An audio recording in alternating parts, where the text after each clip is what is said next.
I call now on Lesotho, Secretary Samuel Rapapa. His statement will be followed by Nepal and then Thailand. Mr. Secretary, you have the floor, please. Thank you. Chairperson, honorable ministers, excellencies, distinguished ladies and gentlemen, allow me to convey very warm fraternal greetings from the Kingdom of Lesotho. Other people will call it the Kingdom in the Sky, others will call it Switzerland of Africa. We in Lesotho regard the process of disaster risk reduction, especially now during the advent of climate change, as requiring a vigilant and integrated approach aimed at building resilience of communities to potential hazards and to reduce underlying risk factors. These are the root cause of most disasters dominating the world news. As we are aware, even today, Oklahoma appears on global news on disaster issues. Chairperson, in implementing the Hyogo framework for action in the last 2 years, we in Lesotho are nearing completion of the legal framework for effective DRR in the country. The country has completed the integration of DRR into the medium-term National Strategic Development Plan, which runs for 5 years, 2012 to 2017. Furthermore, the trials on the use of school curriculum containing DRR for basic education are ongoing throughout the country. And in the same vein, the process of integrating DRR in curriculum in the higher grades up to the tertiary level is well in advance. In addition, we have begun the process of community-owned vulnerability and capacity analysis, which is inclusive and community-centered enabling systems. Maintaining DRR into development programs at the sectoral level is also ongoing.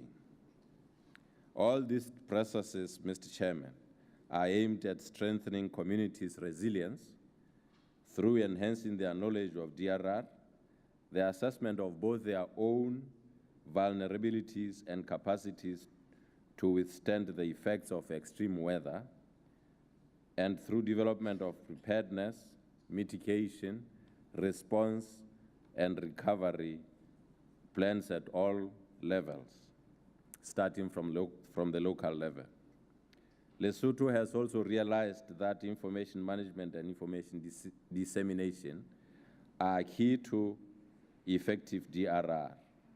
Working together with the private sector and cooperating partners in establishing an information management system is proving to be effective and beneficial in addressing the need of the provision of timely early warning information, thus enabling communities to better prepare and put in place mitigation and response strategies and reducing disaster losses. Our rural communities are most at risk of frequent and isolated extreme weather occurrences, which results in most cases in destruction of houses and other property. The cumulative impact of such events is a major cause of losses and destroy livelihoods and erode any economic advancement or gains of the affected households. In concluding, Mr. Chairman, we in Lesotho believe that building partnerships with private sector in DRR is vital.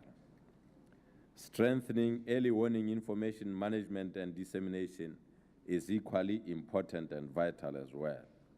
Maintaining DRR into national and sectoral planning is also important. Strengthening strategies and building subsistent or sustainable livelihoods and reducing underlying risk factors, and finally empowering communities to dictate their preferred course of building resilience are all important.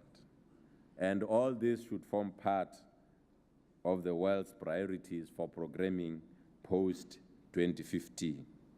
On that note, Mr. Chairman, I thank you for your attention. Thank you to you, Mr. Secretary.